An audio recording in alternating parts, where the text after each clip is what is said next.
नमस्कार दोस्तों, आज हम EPS 95 पेंशन योजना के बारे में विस्तार से बात करेंगे, जिसमें इसकी गणना 2026 के लिए संभावित नए नियम और निकासी की पात्रता शामिल है।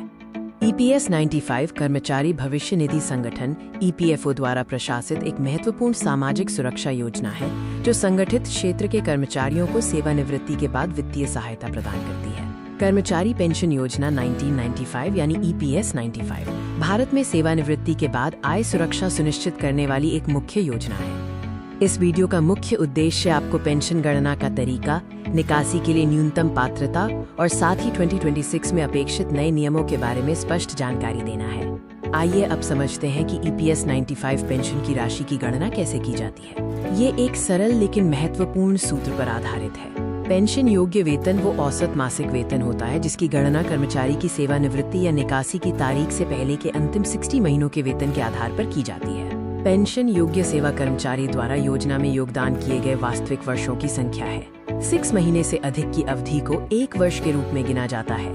पेंशन गणना का मूल सूत्र है, पेंशन योग्य वेतन को पेंशन योग्य सेवा से गुणा करें और परिणाम को 70 से भाग दें, यानी पेंशन योग्य वेतन x पेंशन योग्य सेवा 70।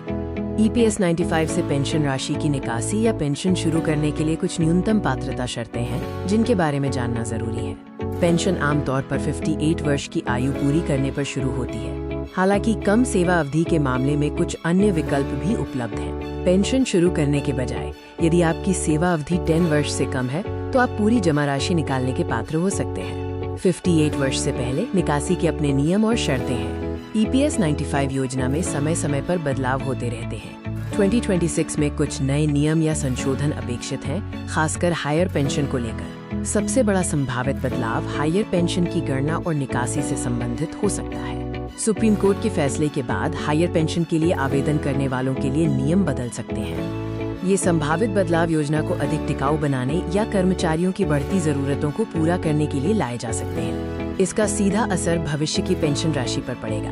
तो हमने EPS 95 पेंशन योजना के महत्वपूर्ण पहलुओं को कवर किया है। अब आइए मुख्य बिंदुओं का संक्षेप में दोहराव करते हैं। पेंशन की गणना औसत वेतन और सेवा अवधि पर आधारित होती है। 10 साल की सेवा न्यूनतम आवश्यकता है और 2026 के नियम हायर पेंशन को प्रभावित कर सकते हैं। लेटेस्ट अपडेट और आधिकारिक सूचनाओं के लिए EPFO की वेबसाइट और आधिकारिक घोषणाओं पर नजर रखें। धन्यवाद।